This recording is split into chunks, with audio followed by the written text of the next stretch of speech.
Hindi tayong ibenta. Malit yung kita namin. Nag-fail yun eh.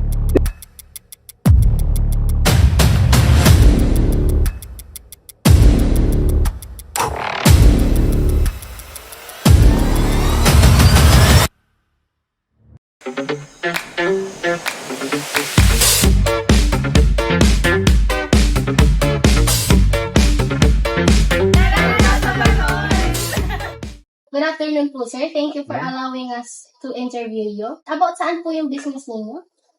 Yung business namin is about food house. So, introduce ko muna yung business, no? So, ang business namin is, yun nga, kilala siya bilang Baroy's Food House. Baroy's nga, tinatawag nila. Which is basically, nagtitinda kami ng mga street foods tulad ng fishballs, kikiam, fries, cheese sticks. May milkshake din kami, may burger din kami. Tapos, nagtitinda kami ng mga soft drinks din dito sa tindahan. Ano po yung inspiration niyo to start your business? First, hindi siya talaga planado eh.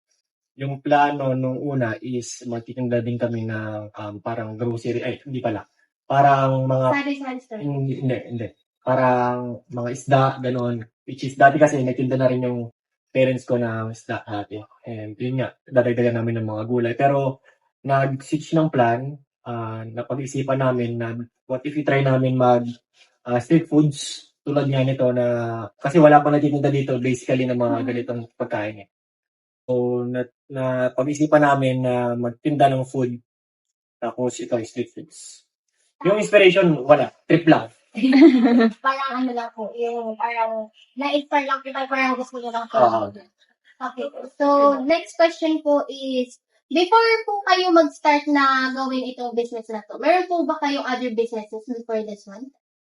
Actually, yung business namin nung before mag-start to is nagtatanim kami ng talong. Nagbebenta po Hindi, kayo? nagtatanim kami ng talong, i-harvest namin kasi bibenta namin yung talong. Pero before kasi mag-start, parang nagkaroon ng problem. Kasi nga, nag-oversupply yung talong nun. Tapos nagkaroon din ng mga basta nag-oversupply yung gulay.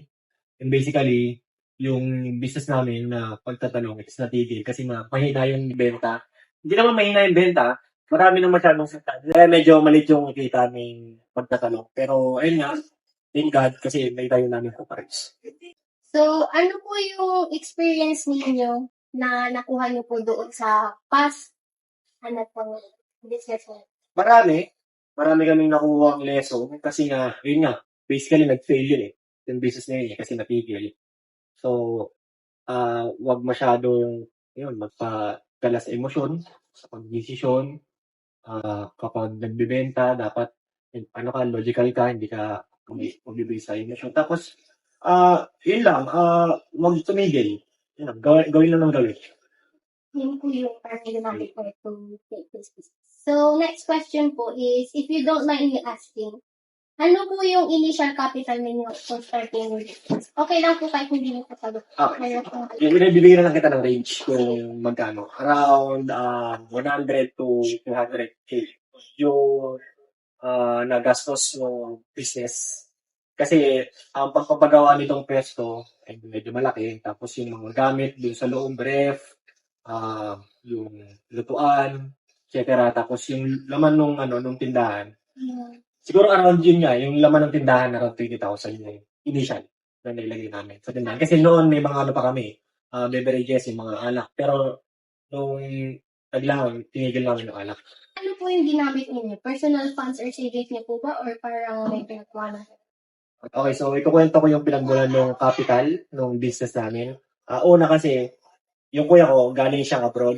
Which is OFW yung kuya ko, umuwi siya na dito for few years kasi nga, tapos, ayun nga, napag-isipan niya na magtayo ng business, which is, siya talaga yung nag-start itong Baroy's Food House. So, yung ginamit na fund na pang-capital dito sa business namin, business ng Baroy's, is yung personal fund ni kuya. Personal na savings. Si kuya niyo po andito pa po. Wala Or na. nasa ibang Nag-OFW na kuya. so parang kayo lang po yung Karami. ano po yung pinaka-challenging situation niyo po nung nag-start kayo ng business? Business, yung first day namin ni-run yung business, Actually, good problem siya. Good challenge siya sa amin kasi na gawa namin na baka kuha ng maraming customers. Pero yung problem doon, yung challenge doon is hindi namin alam sila paano i-accommodate ng maayos. Yung satisfaction is hindi siya very good.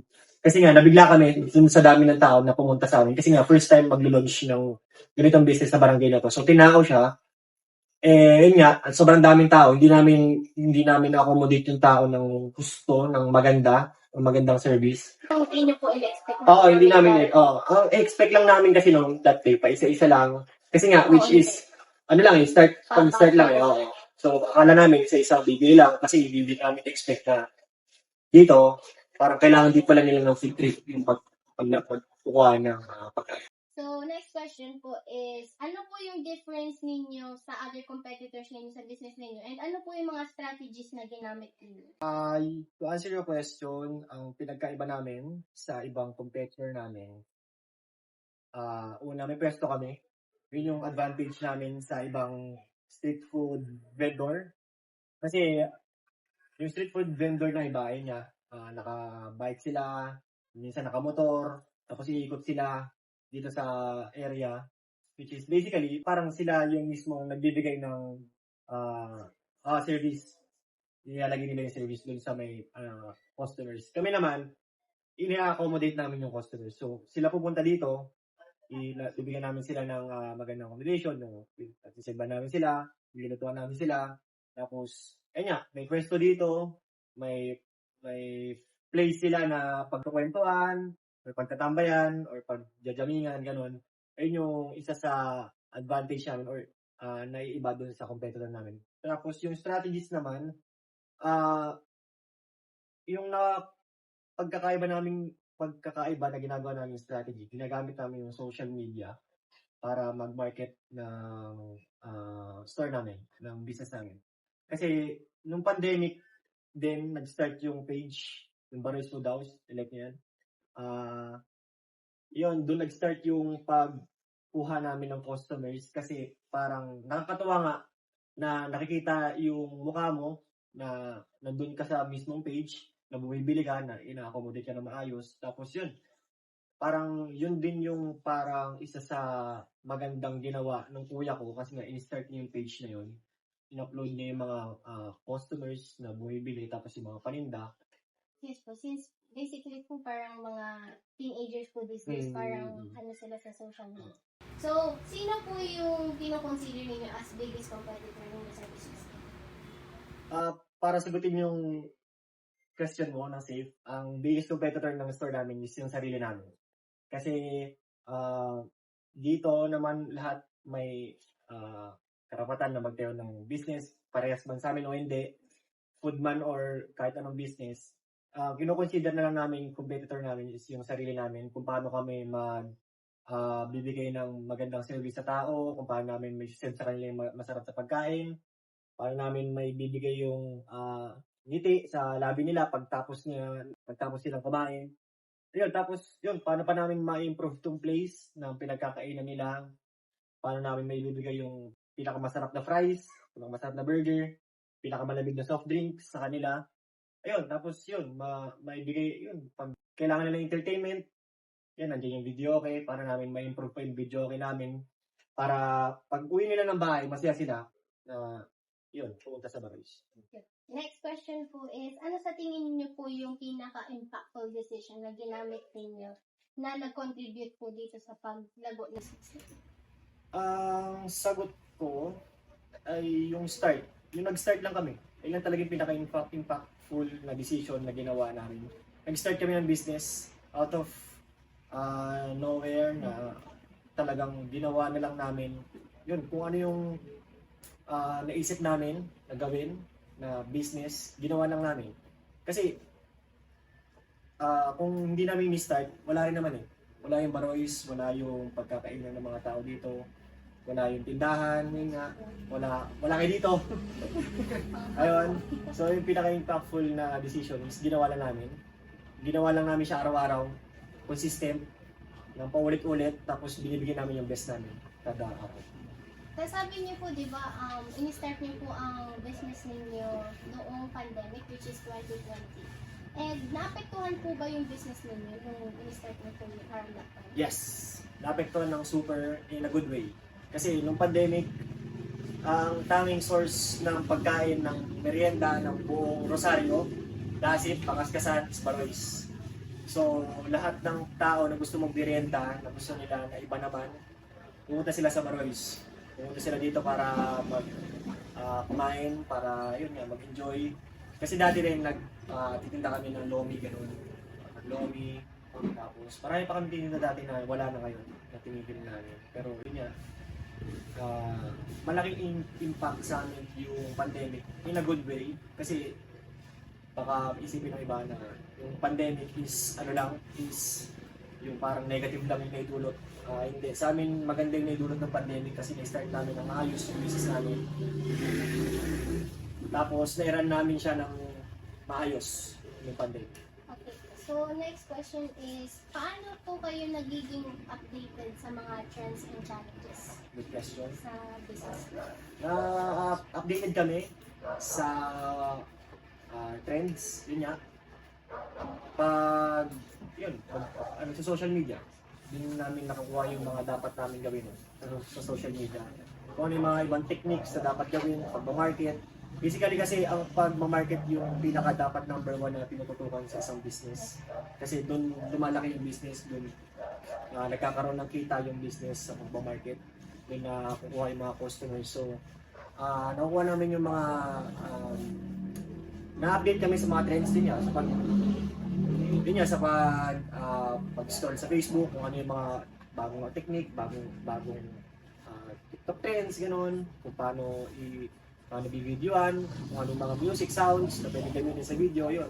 Ayun yung ginagawa namin. Pero, right now, isa din, yung parang pagiging authentic lang. Kung ano yung maging desisyon namin sa pag-post, pangit man yun or hindi, maganda man sa paningin ng tao or hindi, basta authentic yung post namin, tapos organic, post namin yan. So, parang nag-benefit po kayo sa pag-stay sa trends na Oo. Okay po. So, next question po is, kung sabihin po natin, meron po kayong extra capital. And kung bibigyan po kayo ng chance na gumawa ng panibagong business, ano po yun? Sa akin, ang gusto kong gawin talaga na business is yung photo booth. Photo booth na picture. Since related din naman siya sa Barois, gusto kong gawin na business pa. Other than this, is yun nga, photo booth kasi parang people like pictures talaga. Talagang gusto nila ng memories sa every single moment na nangyari sa buhay nila. So ayun, parang gusto ko na nagkaroon ng photo booth, and then rin kasi mahilig din ako mag-picture or mag-video, gumawa ng mga videos sa internet or magandang pictures, gumawa ng magandang pictures. So, oh. So, last question po is, kung meron po kayong advice sa mga students na gumawa ng business nila, ano po yun? Ito mga camera to gagamitin. Camera to.